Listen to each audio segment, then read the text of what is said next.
കൊല്ലം ചടയമംഗലത്ത് ഹോട്ടലിൽ നിന്നും ഷവർമയും അൽഫാമും കഴിച്ചവർക്ക് ദേഹാസ്വാസ്ഥ്യം.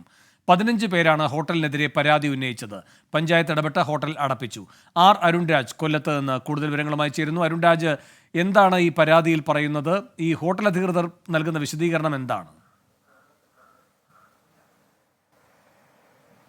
വേണു, കഴിഞ്ഞ ദിവസമാണ് കൊല്ലം ചടയമംഗലത്ത് പ്രവർത്തിക്കുന്ന ന്യൂ അയ്യപ്പാസ് ഹോട്ടലിൽ നിന്ന് ഈ ഷവർമയും അൽഫാമും കഴിച്ചവരാണ് ഈ പരാതിയുമായി ഇപ്പോൾ രംഗത്ത് വന്നിട്ടുള്ളത്.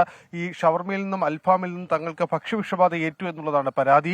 8 വയസ്സുകാരനും മാതാവും ഇപ്പോൾ നിലവിൽ പാരിപ്പള്ളി മെഡിക്കൽ കോളേജ് ആശുപത്രിയിൽ ചികിത്സയിലാണ്.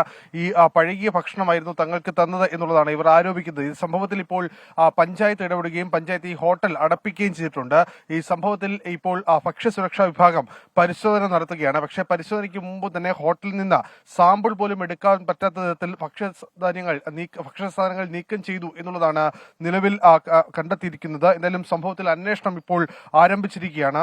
ഈ മയണൈസിൽ നിന്നോ കോഴിയിറച്ചിയിൽ നിന്നോ ആണ് ഭക്ഷ്യവിഷബാധ ഏറ്റത് എന്ന സംശയമാണ് നിലവിൽ ഉള്ളത്. എന്തായാലും കൂടുതൽ പേർ പരാതിയുമായി രംഗത്ത് വന്ന സാഹചര്യത്തിൽ പോലീസും സംഭവത്തിൽ കേസെടുത്ത് അന്വേഷണത്തിലേക്ക് കടക്കുകയാണ്. ശരി, അരുൺരാജാണ് കൊല്ലത്ത് നിന്ന് വിവരങ്ങൾ നൽകിയത്.